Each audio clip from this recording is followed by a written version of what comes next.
All right, Sedge, I know I've been gone for a little while. What the heck is this thing? It's our new bandsaw. A couple years ago, we got rid of the 1968 belt that I had. It had a lot of hiccups. Over the years, I've had a lot of 14-inch bandsaws. This is my first time I've gotten a single frame. I have been resawing it now for about a week. It's a Harvey. It's the Alpha Series HW615. I am so thoroughly impressed with this bandsaw, and maybe because it's new, but there are some things on here that I'll go through with you today. But the number one thing is I have it set up for resawing. What's resawing? Okay, it's taking a board and resawing it, usually taller material that you can't do like on a table saw or however else you would try to do that. So tall material and sometimes even narrow material. So I'm going to show you how I set up. I'll show you a couple features on this bandsaw as we go through it.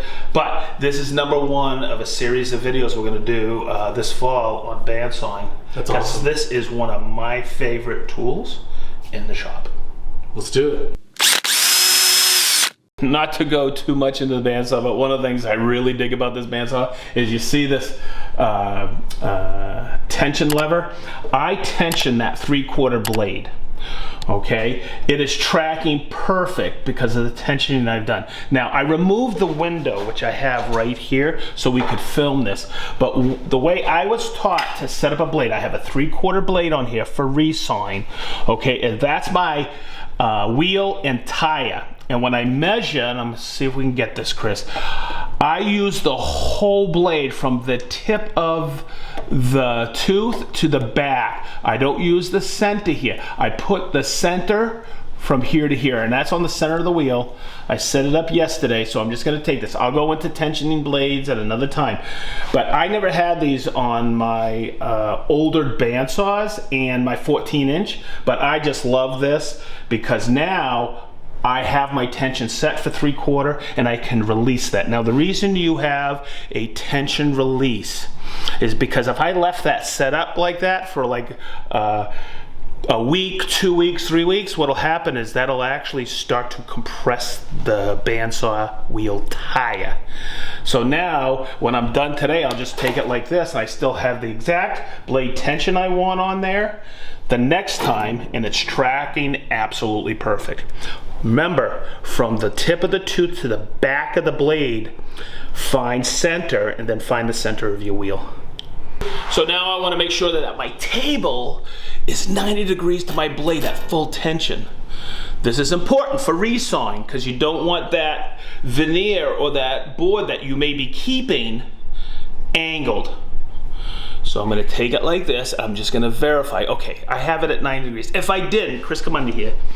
I would release the trunnion locks here and here, and this is what's really nice. I can adjust my tilt just like this. Just make sure you have a good machinist square.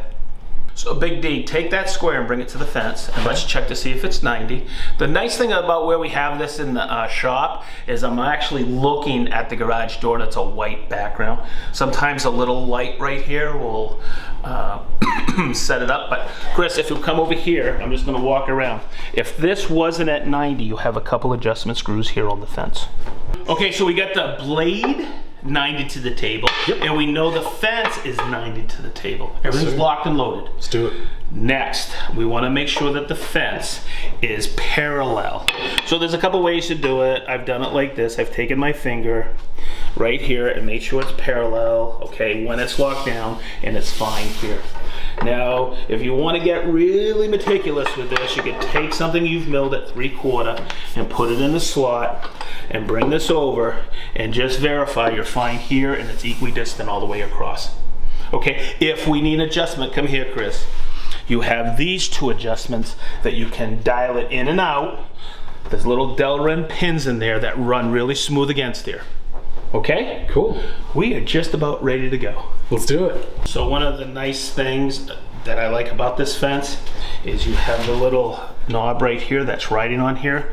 Look how easy it is to move and adjust. It's very smooth.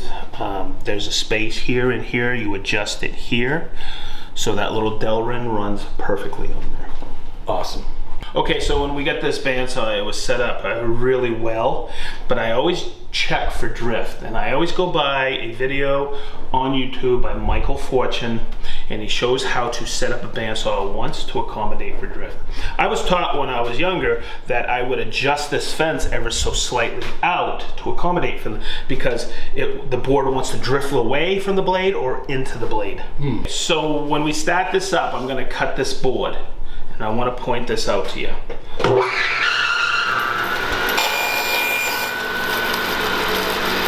I'm going to stop it. The nice thing about this, it has a brake. So once I turn it off, I just pump it a few times and that blade will stop. Oh. Okay, because they're cast iron wheels and there's a lot of inertia. That creates a lot of momentum. And that's what you look for in a bandsaw, cast iron wheels, because that will carry you through thick resaws. Nice. Okay, so after I make that cut initially with that MDF, this is what I want to check. Yes, I was up against the fence with that, but Chris, if we can get in here, I got a light and I want to look at the back of the blade. That is set up perfectly because there's no, how do you say, touching this curve that we created. There's no touching of the blade here or here, so it's perfectly lined up. Now, if it wasn't, watch that video I just recommended, because there's 6 bolts under here, and what I'll have to do is align that so it doesn't touch. What I'll do is, Chris, come over here so you can see this. So what you'll have to do is, by trial and error, by adjusting this table, if the back of the blade is touching, there's a bolt here, here, here, and here, and also back here. Loosen the majority of them, but keep 2 under tension and slowly maneuver it back and forth. Now, you only have to do this once. Watch that video. It'll make a night and day difference in resawing, and this blade is going to track through that cut like you've never seen. So here's a quick test to check to see if that blade is at 90 degrees to the table. I'm just going to turn it on. I'm going to stop it about halfway and turn it off. So what I'll do is I'll take that now, and if that's perfectly 90, I'll come around and that should slip effortlessly in there, and it does. So we know that's exactly 90. Dust extraction on this. I have it hooked up to a CT, basically 22 and older SedgeTool dust extractor. It does okay. I got a reducer at Rockler the other day. I put it over this 4-inch port, but it brings it down so it fits with my 50mm hose with a coupler perfectly. I sealed off the other one. Now eventually I'll get a larger dust extractor that can bring more volume back. But for now, I want to collect it here. Chris, get in here up by the bearing guides that I have. That way there, it's tracking just right in the way I want it. All right, Sedge, why the resaw? Okay, so look at this piece of wood here, right? Okay, I think it's 25mm thick or 1 inch thick. I dug this out of a scrap where somebody was, yeah, it's 25, almost 26mm. Okay. Okay, so what's half of that? 12.5. Okay, so let's just say we're gonna go for 12 because of the curve of the blade. Okay. All right, so what I did is I have a self-scribing right here, and I scribed the center line. Now I could set this up and shim something against here at 12mm, but this is easier to eyeball. Okay. So I'm gonna grab our fence, I'm gonna bring it right over here like this, and I'm gonna eyeball it just like this, okay? Right there, good. I'm gonna lock it in. All right, we're all set. Now, the other thing you gotta remember on this, okay, is there's quite a bit of technique to resawing. Okay. A lot of people make or use feather boards that go in the slot and go right up against it. They're great. Okay, but I want to teach you how to use a push block. Okay. So I'm going to resaw this board, and I want to show you as I go through it, okay, the technique on holding the push block. As we go through, you gotta be aware that you're gonna be putting pressure down below as well. Okay. Okay? Because you don't want it to tilt. I'll be watching here, but putting pressure here. All right, and my hands are never gonna be near the blade, and I'm gonna make sure I go all the way through. Okay. Okay? I guess the video is the best way to show this. All right.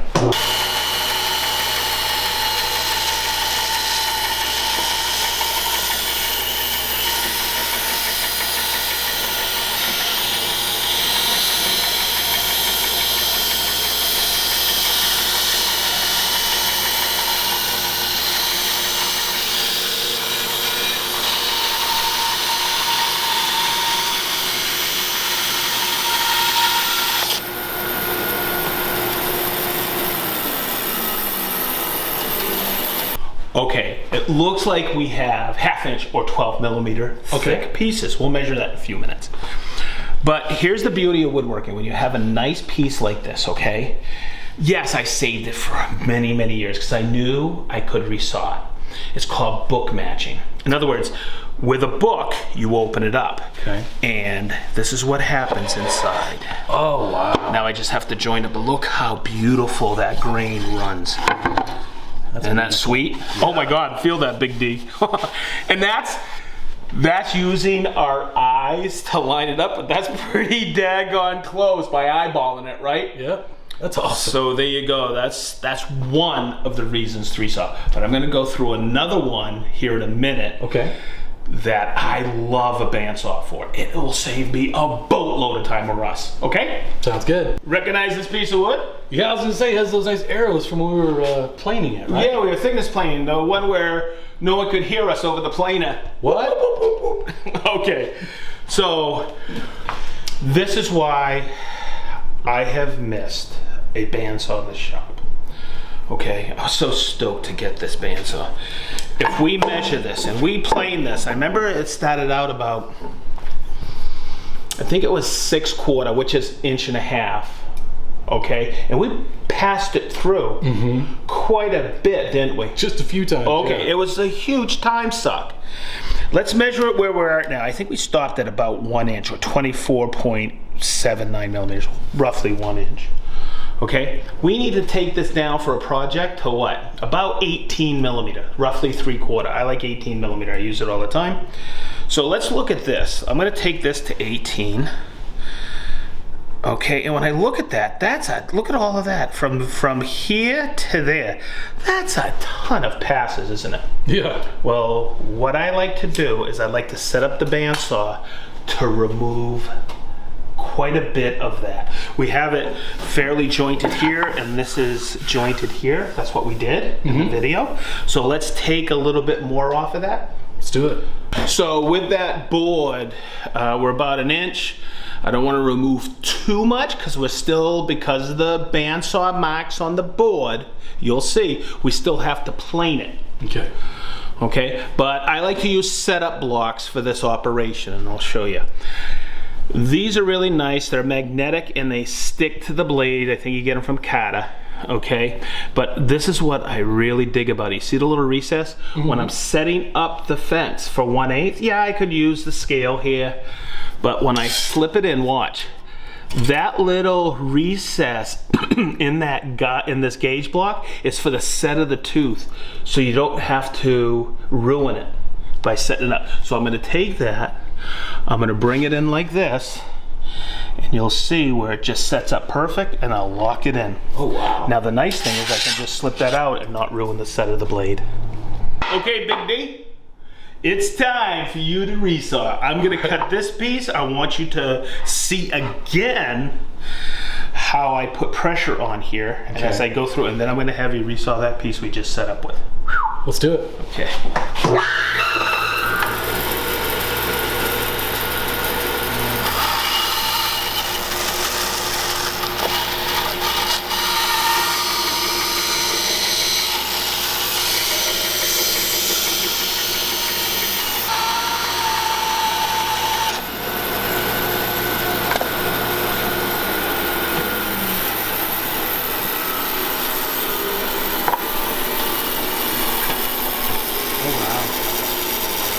Cool? Yeah. Now, let's just get that brake on there.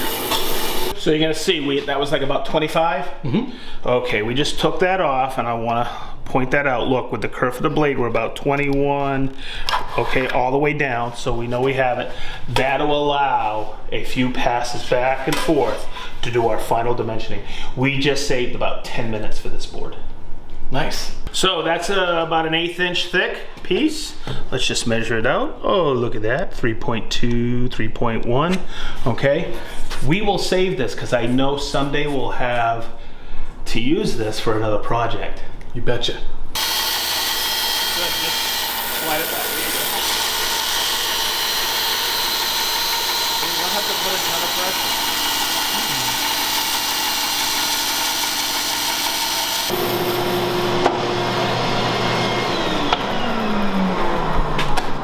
Open it up. See what you got. Look at that hot dog.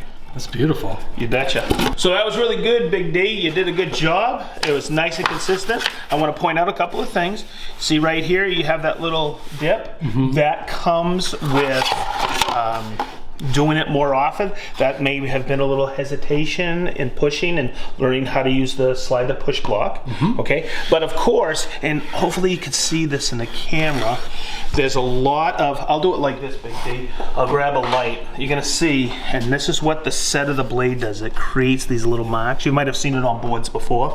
That's why a thickness planer to take that out. But the least amount of depth on those you can get, the better. Okay, and it's a consistent cut. Now, there's another reason you resaw. Okay. Is what if I need a bunch of veneer for a layup, and I want them 1/8 inch or even thinner? Then I would resaw veneer. And that is where I just got a veneer blade. I'll show you how to install that in another video, and we'll cut veneer. Sounds good. Okay, so hopefully by going through this video, you understand how to resaw, why to resaw, and some of the basic setups. Yes, will we cover how to set up the bearing guides that are on this Harvey Band Saw and a lot of other killer features on this? Absolutely, over time. I just like to, when I teach people about a saw or something new in a shop, I just like to show why we use it. Okay, or what it's for. So we got a lot to cover. I bought a bunch of different blades for this. I get them at Timberwolf blades as well. So, as we always say, be positive. Stay sharp.